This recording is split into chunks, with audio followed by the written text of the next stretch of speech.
మనలో చాలా మంది వాగ్దానము వారి జీవితంలో నెరవేరకపోవడానికి కూడా కారణం ఇదే. వాగ్దానం పొందుకుంటారా?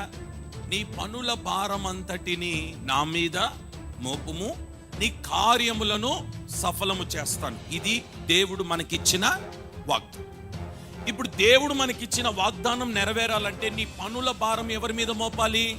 పనుల భారం ఆయన మీద మోపవలసిన మనం ఆయన మీద మోపకుండా నీ సొంత ఆలోచనతో, నీ సొంత తెలివితేటలతో, నీ సొంత జ్ఞానముతో వెళ్ళుట వలన కార్యాలు సఫలమవుతాయా, ఓడిపోతాయా? దేవుడు నీతో చెప్పిన మాట నువ్వు చేయి, అంతే. నీ పనుల భారము నా మీద మోపన్నాడు, మోపు.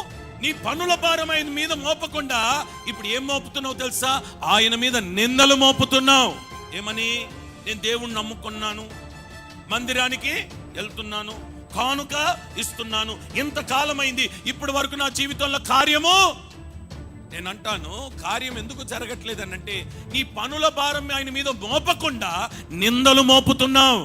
నీకున్న చదువే కానీ, నీ దగ్గరున్న డబ్బే కానీ, నీకున్న పలుకుబడే కానీ, నీకున్న జ్ఞానమే కానీ, అంత పెద్ద స్థాయి కలిగిన ఉద్యోగము నీకు దొరకకపోవచ్చు.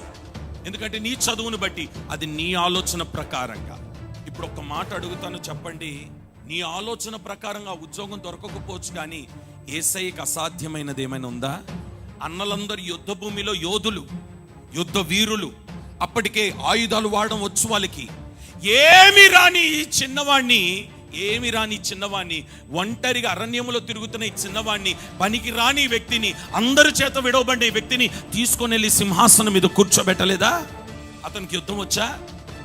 ఆయుధాలు పట్టడం వచ్చా? ఎప్పుడైనా యుద్ధంలో నిలబడ్డా?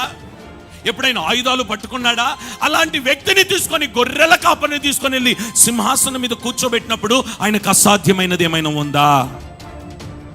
ఏ మార్గము లేని, ఏ దిక్కు లేని, ఏమండి, ఏ అవకాశము లేని ఆ అరణ్యములో లేదా ఆ ఎడారిలో హాగరికిను తన కుమారుడికి నీటి ఊటను పుట్టించిన వాడు నీ కొరకు కార్యము చెయ్యలేడా?